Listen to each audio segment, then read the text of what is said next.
ഇതാണ് ഒരു ബിരിയാണി. പിന്നെയും കൊടുക്കും. അതെ, അങ്ങനെ കൊടുക്കുന്നത്. ഇനി വേണമെന്ന് പറഞ്ഞാൽ അങ്ങ് കൊടുത്തേക്ക് കൊടുക്കുക. ചേച്ചി ചോറ് ഇത് മതിയാ? ഇനി വേണം? ഇച്ചിരി കൂടെ ഇടട്ടെ?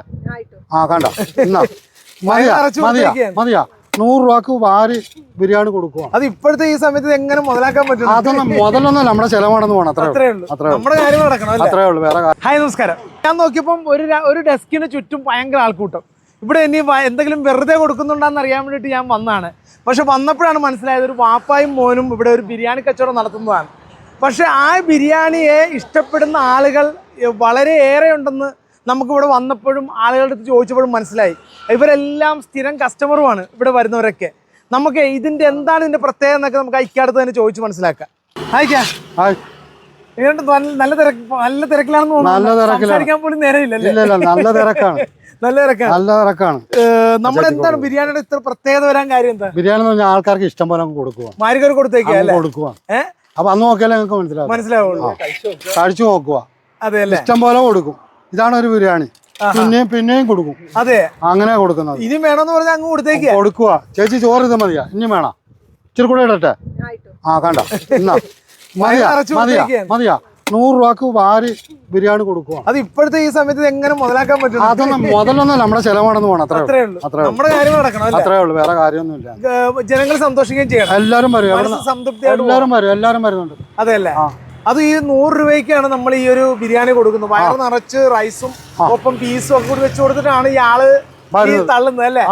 ഇത് നമുക്ക് എത്ര മണിക്കാണ് ഇവിടെ വരുന്നത്? ഇവിടെ 11:30 വരും. 1.5-2 മണിക്കൂറിൽ 2 മണിക്കൂർ കൊണ്ട് 2 മണിക്കൂർ കൊണ്ട് പരിപാടി ക്ലോസ് പോയേക്കുവാണ്. നമ്മുടെ ഈ ലൊക്കേഷൻ വരുന്നത് എവിടേക്കാ? ഈ കാവുങ്ക അമ്പലത്തിന്റെ തെക്കുവശം, അതായത് നമ്മുടെ തണ്ണീർമുക്കം ആലപ്പുഴ റൂട്ടില് കാവുങ്കൽ ക്ഷേത്രത്തിന്റെ തൊട്ടടുത്തായിട്ടാണ് ഗ്രൗണ്ട് കാണാം. തൊട്ട് തെക്കുവശം ഈ ഗ്രൗണ്ട് കാണാം. ആ ഗ്രൗണ്ടിന്റെ ഫ്രണ്ടിലാണ് ഈ ഒരു വാപ്പയും മോനും ഇവിടെ തകർത്തോണ്ടിരിക്കുന്നത്. അതായത് ഇവര് വീട്ടിൽ തന്നെ ഉണ്ടാക്കുന്ന ദം ബിരിയാണിയാണ്. അത് ബൾക്കായിട്ടാണെങ്കിലൊക്കെ ഇവരിവിടെ സെയിൽ ചെയ്യുന്നുണ്ട് അല്ലേ? നമുക്ക് ഓർഡർ ഒക്കെ സ്വീകരിക്കുമല്ലോ. അപ്പം എന്തായാലും ഒരു പ്രാവശ്യമെങ്കിലും നിങ്ങൾ മസ്റ്റായിട്ട് വേണം ട്രൈ ചെയ്ത് നോക്കണം. നല്ല അടിപൊളി ബിരിയാണിയാണ് കേട്ടോ.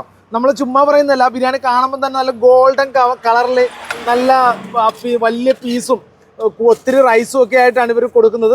ആ മോനും നല്ല കട്ടക്ക് നിൽക്കുവാണല്ലേ? പേരെന്താ മോന്റെ പേര്? അൻഷാദ്. എന്ത് ചെയ്യുന്നു നിലവിൽ? വാപ്പാനെ സഹായിക്കുന്നുണ്ട്. പിന്നെ എനിക്ക് സ്വന്തമായിട്ട് എന്തെങ്കിലും ചെയ്യണം എന്നുള്ള ആഗ്രഹമായിരുന്നു.